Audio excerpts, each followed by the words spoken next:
The name is wrong. It's not artificial intelligence. Intelligence would involve consciousness. From the Gödel argument, you see, this is the plot which I think has got lost. Now, a computer is a very specific kind of mathematical structure. It means computational mathematics. It's a very limited part of mathematics. I don't think they will ever become conscious by virtue of being computers in our current sense of the word. But I think consciousness, it's not computational. That's still true with AI. You talk to an AI thing, it doesn't know what it's doing. Computers have got so powerful that they've lost the thread of what they're doing. I think the point has got lost. I think Turing wasn't too far off. I think people have lost the plot. A few times you talk about the Nobel Prize. We're back from Stockholm. This year we've been there interviewing Nobel Prize winner. Don't you think that this year Nobel Prize is the tribute to the Nobel Committee for Artificial Intelligence? Nobel Prize in Physics, fathers of AI. Nobel Prize in Chemistry, Sir Demis Hassabis, co-founder of DeepMind, that's AI system. David Baker, computer vision, digitalization of proteins. Don't you think there's a tribute for AI? I see. Well, you have to be careful. First of all, the name is wrong. It's not artificial intelligence. It's not intelligence. Intelligence would involve consciousness. And I've always been a strong promoter of the idea that these devices are not conscious. And they will not be conscious unless they bring in some other ideas. They're all computable notions. But intelligence, it's not consciousness. It depends on consciousness. You see, well, it depends on how you use the word. I think when people use the word intelligence, they mean something which is conscious. I mean that. You see, I developed my own ideas after going to a course. You see, when I was a graduate student in Cambridge, I went to 3 courses which were nothing to do what I was supposed to be doing. One was by Bondi on general relativity. One was by Dirac on quantum mechanics, very distinguished Paul Dirac.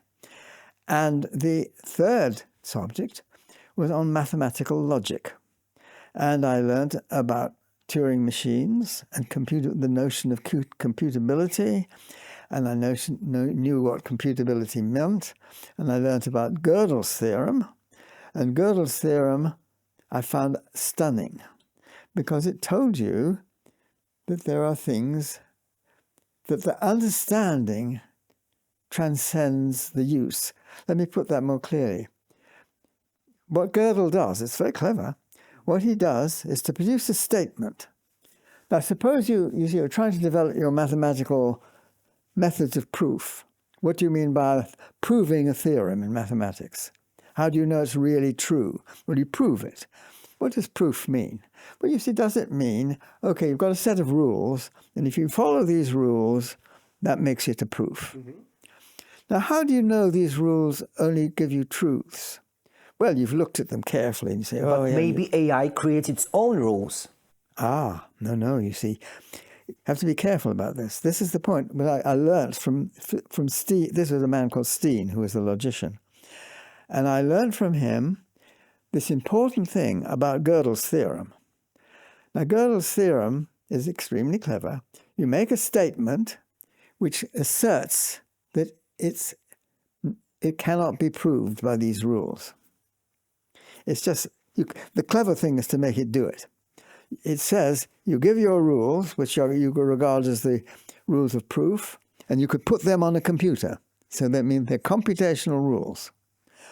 Now, I knew that there were things that you cannot put on a computer. I learned from this course that there are non-computable things. There are things in mathematics which are not computable. Now, what does computable mean? It means that you can make a computer. Well, you have to define what a computer is. And Turing had one definition of a computer. There were several other, Church and Curry, other people had their definitions of computing. They all turned out to be equivalent. So there is one universal notion of computability, which is what you mean by what can be done by a computer. But maybe this is only language problem, that the language development has not kept out the development of AI. Maybe we have just only a language problem, that we cannot, describe what we created. No, I don't agree with that. It's not a language problem. You see, you make your new language. Sure, you can do that. You make your new language. And that's what you can do. See, let me describe the Gödel theorem, how it works, you see. See, the Gödel theorem says you construct a statement which says, you see what it means. The way you've constructed the sentence, you can see what it means. And what it means is, I am not provable by those rules. And it does that. It really says that. Then you see, okay, well, perhaps it is provable by the rules. If it is provable by the rules, then it must be true. Well, I've said it the wrong way around. Doesn't matter.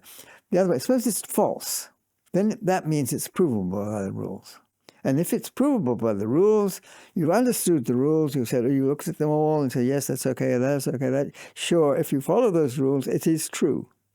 So that means you believe that the rules only give you truths. So therefore it is true that it's not provable by the rules. If it's false, you see, then it is provable by the rules, and therefore it's true. So it has to be true and not provable by the rules. I found that amazing. But still I don't understand why AI cannot create its own rules. Because it doesn't know that they're true. You see, that's the whole point about the Gödel theorem.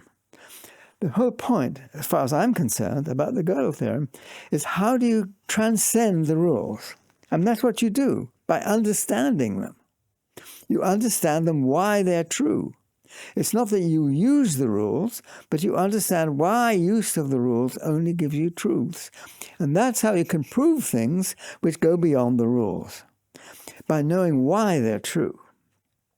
Now, knowing why they're true, well, what does it mean? Well, it means you understand them. What does understand mean? You've got to be conscious of them. You see, the wording is clear. It means that you have to know what you're doing. You have to know why they're true, not that they're true. You can be told that they're true. You can learn at school that they're true. That's not the point. You have to know why they're true. Why they're true needs understanding them. And understanding them requires being conscious of them. Now you see, the point I was making is that consciousness enables you to transcend the rules. You see why they're true, and that goes you beyond it. You see, what the Gödel theorem does, it tells you how to use your understanding of why the rules are true to transcend the rules. You think that AI is the simple tool or simple thing that we can use in the single case? No, I don't say it's single. It's obviously infinite. No, clearly, that's not the point. The point is it doesn't know what it's doing. That's still true with AI. You talk to an AI thing, it doesn't know what it's doing. It speaks from experiences, if you like. You see, people have confused the story. The story is they've lost it in the power of computing. The thing is that computers have got so powerful that they've lost the thread of what they're doing. They're computing. Do you regret it, that it's so power? Well, it's losing the point. You see, I think the point has got lost. I think Turing wasn't too far off. You see, he was a little bit confused person in a way, because it was not clear what he believed. But he did call this thing the Turing test. How do you decide whether an entity is conscious or not? Well, you have a conversation with it. You talk to it. Maybe AI is a new sphere of human existence. No. It's missing something.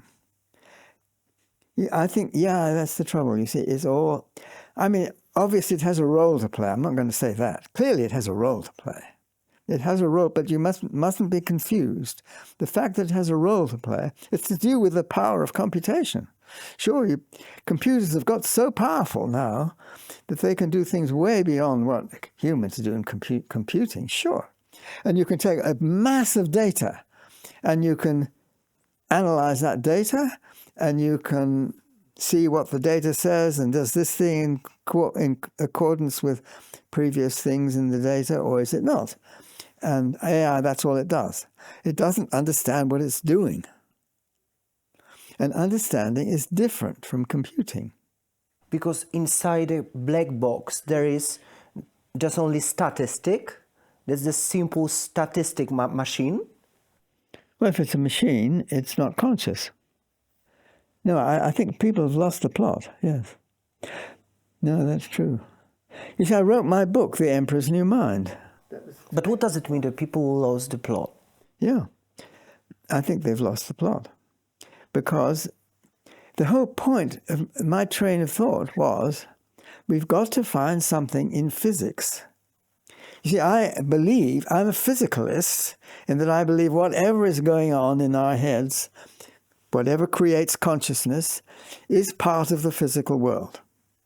I don't believe it's magic that comes in from who knows what. Black box, it's also part of the physical world. But what do you mean by a black box? We know what's at the input. We know what's at the output.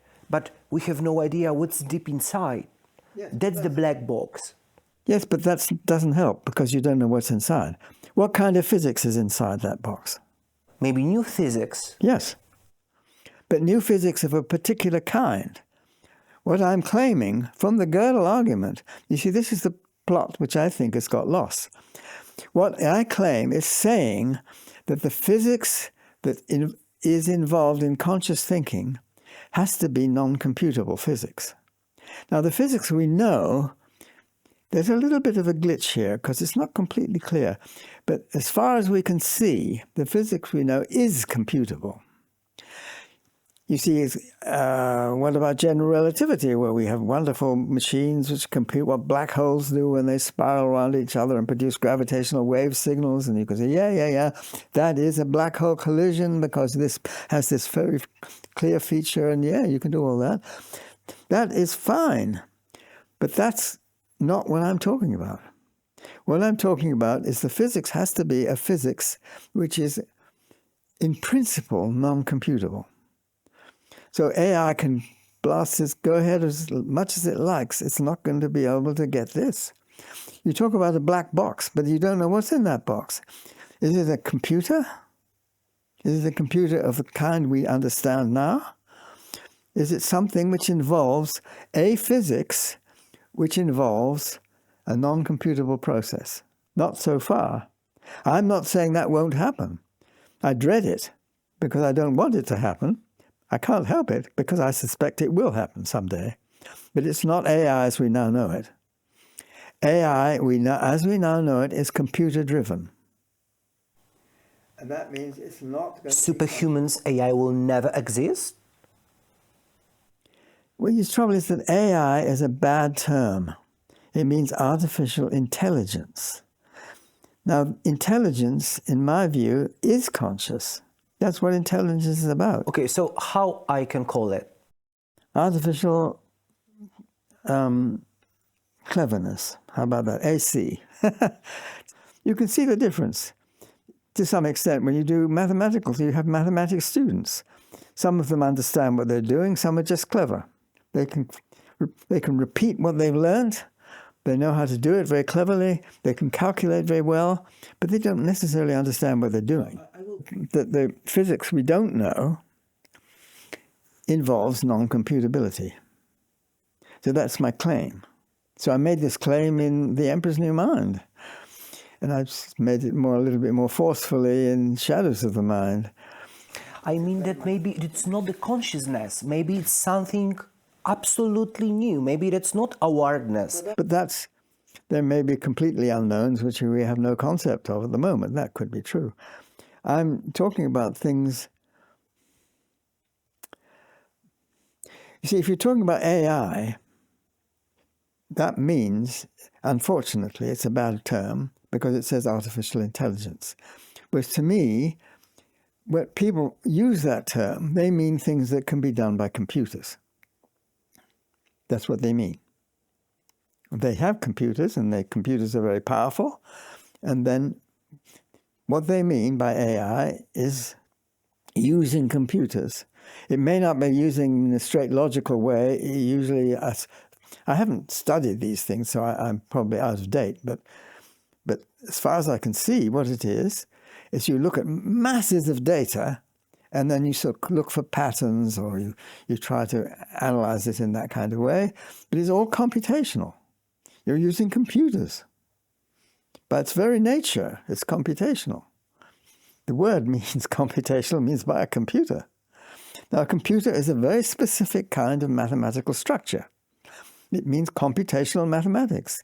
If you study the mathematics as an abstract subject, you rapidly learn that there are things way, way beyond computability. It's a very limited part of mathematics. Some of the mathematics that's involved is not computable. You can't get at it by an algorithm. Now, you see, people often think, well, AI doesn't use algorithms because it's using these sort of random methods or something. I don't know. I haven't studied in detail what AI really, what is called AI, really involves when you put it on a computer. But it is being done by a computer, so it's still something computational, no question about that. I'm claiming that you want something non-computational.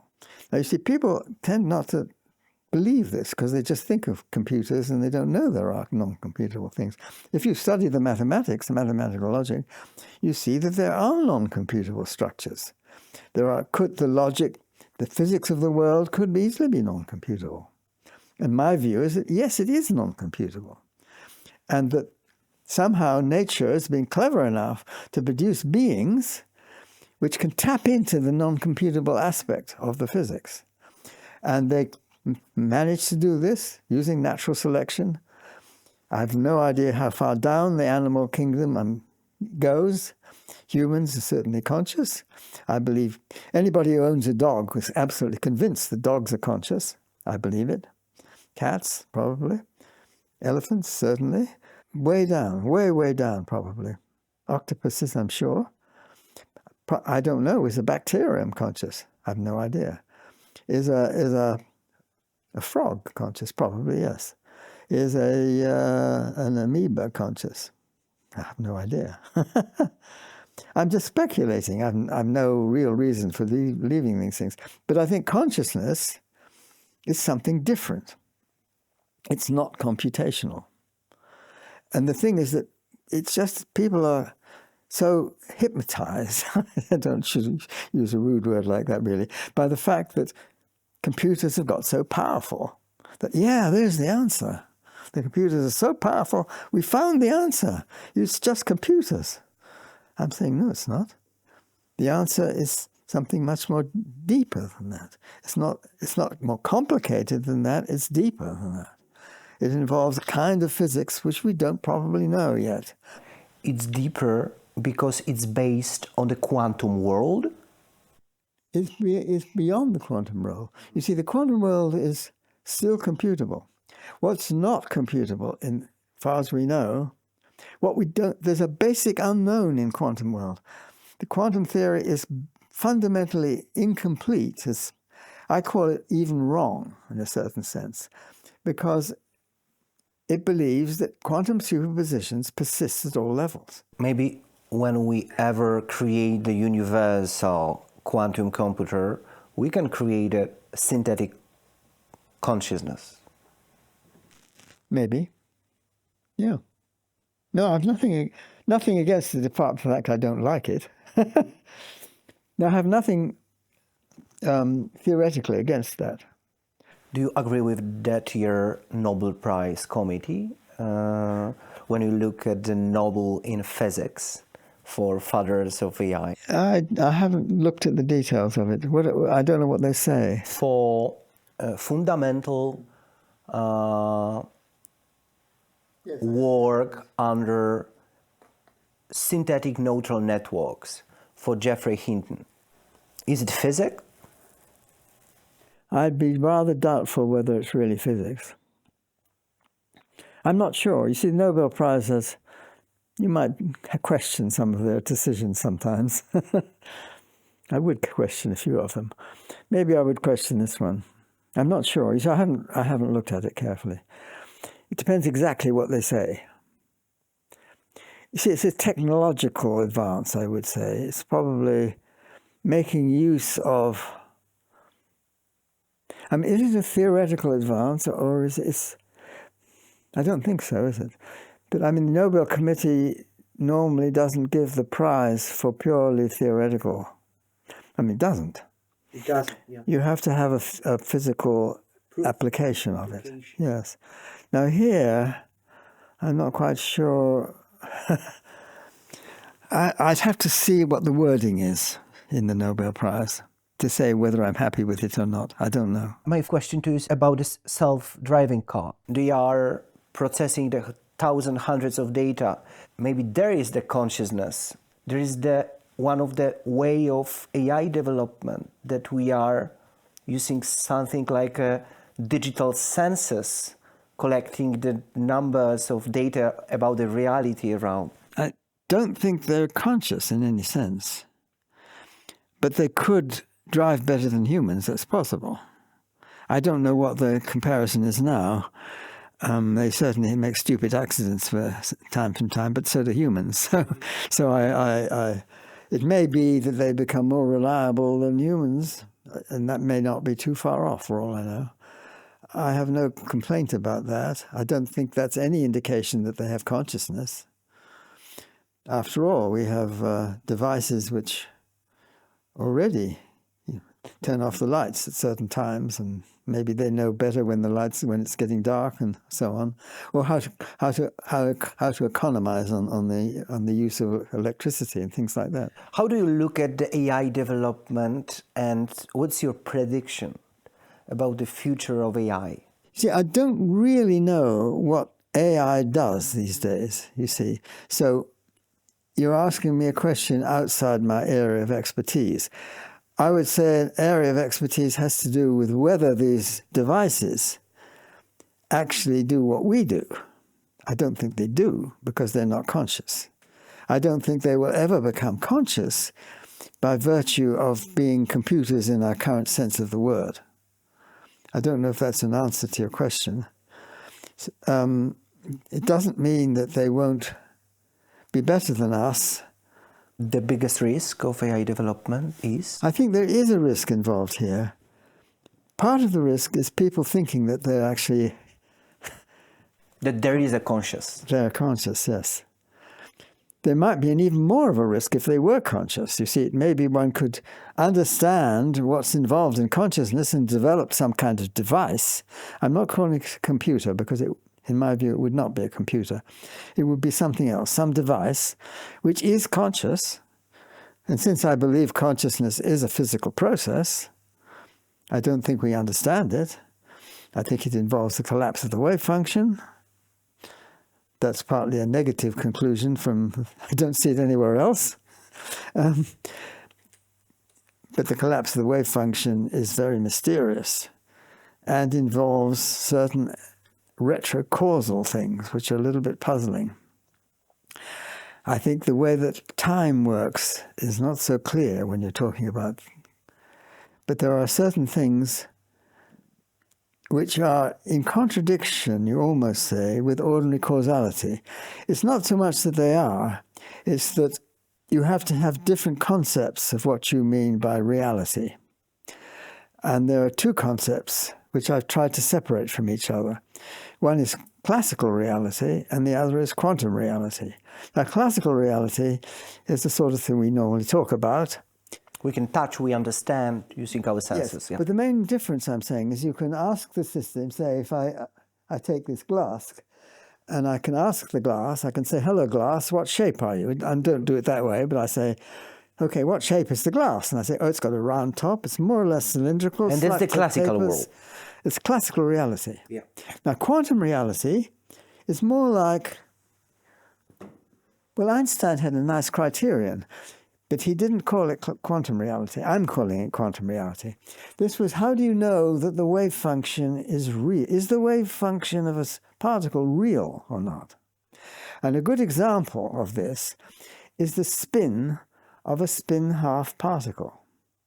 Now, the spin of a spin-half particle is a quantum thing.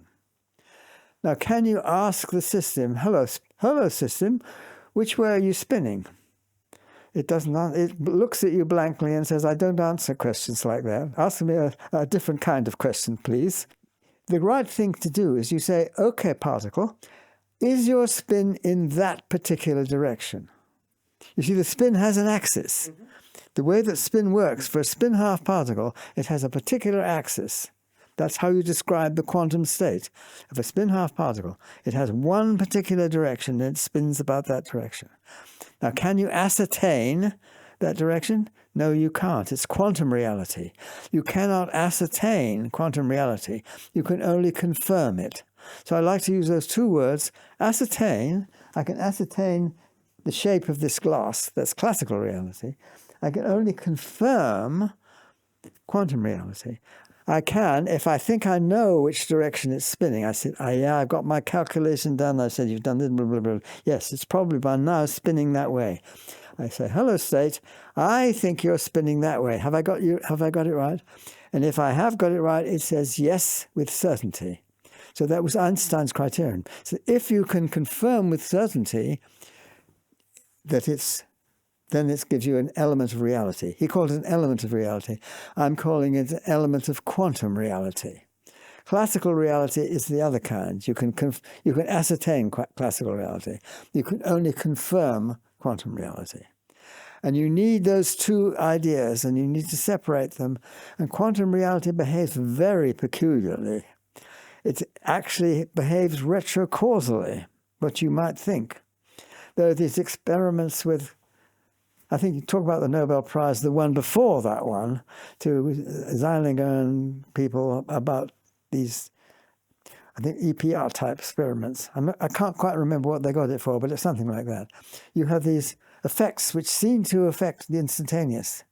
You see, you share a spin between Alice and Bob, and Alice and Bob originally have a spin 0, and their spins are opposite.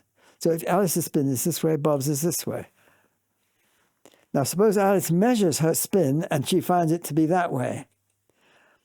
Retrocausally, along the past light cone, so it's not just simultaneous, it's worse than that.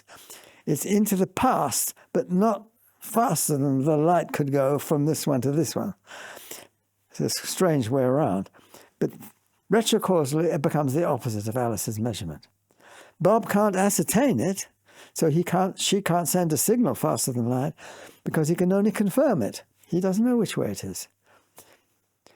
So you need that idea to make sense of these EPR, Einstein-Podolsky-Rosen type experiments, which I think, I'd have to check exactly what the Nobel Prize was the year before this one, but I think it was to do with that. That's a very important and fascinating discovery. But to understand what's going on, I think the best way to do it is using quantum reality. And you certainly can't send a signal faster than light by these means, but you can retrocausal backwards faster than light, or not as fast, almost as fast as light, backwards, if it's only quantum reality. As long as we don't understand how quantum world works, we cannot replace it. I think it's not as bad as that. You see, don't understand is saying, rather trying to put it into a classical perspective. We can understand the mathematics of it, and we can get used to it, okay? And that is involving an understanding. If somebody asks me a question, I may not understand it that well, but I could do my best, and I might understand the quantum mechanics well enough to give the answer that quantum mechanics would say. Now, that means understanding. Sure, it's an understanding of what's going on. You know, there's this famous comment, was it? Nobody understands quantum mechanics, was that? I know maybe it was Bohr or somebody. Bohr, I think it was Bohr, yes. Yeah. No, you see, I think that's misleading. You see, understanding doesn't require it to be a classical understanding. We are determined by the nature to understand the classical world. Quantum world is indeterministic and it's ununderstandable for our mind a little bit. You need to use the formulas to try to understand the quantum world. I think it's unfortunate to use the word understanding and limited. You can say, I don't know what word to use, but if understanding in the sort of classical sense, and that fails. Yes, that does fail. But it's not a lack of understanding. You get the picture, and you can see, oh yes, I know how to make the predictions in quantum mechanics work, and they can be quite yes/no predictions. Some of these predictions don't have to be just probabilities. So I think the view is it gets sort of mixed up with the idea, oh, you only know the probabilities or something. I think that's misleading. These things are puzzling not just because they're probabilistic. They are sometimes just probabilistic, but that's what makes them consistent by having them only probabilistic. But the things which I find most fascinating about quantum mechanics are not probabilistic things. They're like these EPR effects. Sure, it's probabilistic if you ask somebody to make a measurement and it's only a quantum reality that he's trying to make a classical reality measurement. He's only going to get a probability answer. I just think one has to separate the quantum reality from the classical reality and realize that the quantum reality behaves differently. Yeah. Fully. But it doesn't mean it's beyond understanding. I don't know if that's the way people use the word understanding often in that way. I think that's a bit misleading. Thank you very much for your time. Right. Okay, my pleasure. Yeah, it's been good fun. Thank you.